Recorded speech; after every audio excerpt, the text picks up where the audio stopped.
Friends ఫోన్ల మీద ఫోన్లు చేస్తున్నారు. అర్జెంట్ గా క్రికెట్ మ్యాచ్ కి వెళ్ళాలి. మమ్మీ పంపించదు డాడీ. మొన్న మీరు షాపింగ్ కి తీసుకెళ్లేదు కదా. అంత లేదు, మమ్మీని ఎలా ఇచ్చేస్తానో నువ్వే చూడు. బంగారం, ఎప్పటి నుంచో నీ పేరు పచ్చబొట్టు రాయించుకుందాం అనుకుంటున్నా. గుండె మీద రాయించుకున్నా, చెయ్యి మీద రాయించుకున్నా? నిజంగా రాయించుకుంటారా? నీ పేరు ఎక్కడ రాయాలో చెప్పు, రాయించుకుంటా. ఒక్క నిమిషం. నువ్వు కత్తి డాడీ. చెప్పు బంగారం, ఎక్కడ రాయమంటావు? మీకు నిజంగా అంత ప్రేమ ఉంటే అక్కడ ఇక్కడ ఎందుకు, డైరెక్ట్ గా ఈ ఆస్తి పేపర్ల మీద రాయండి.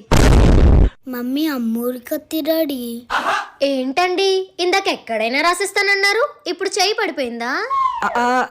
అంటే ఇది మాటకూర పరిపోయింది మమ్మీ. పిల్లలతో చెప్పినంత ఈజీ కాదు పెళ్ళాలు నైస్ చేయడం. తెలుసుకుంటే తెగిపోతుందా దేవుడు వేసిన బంధం.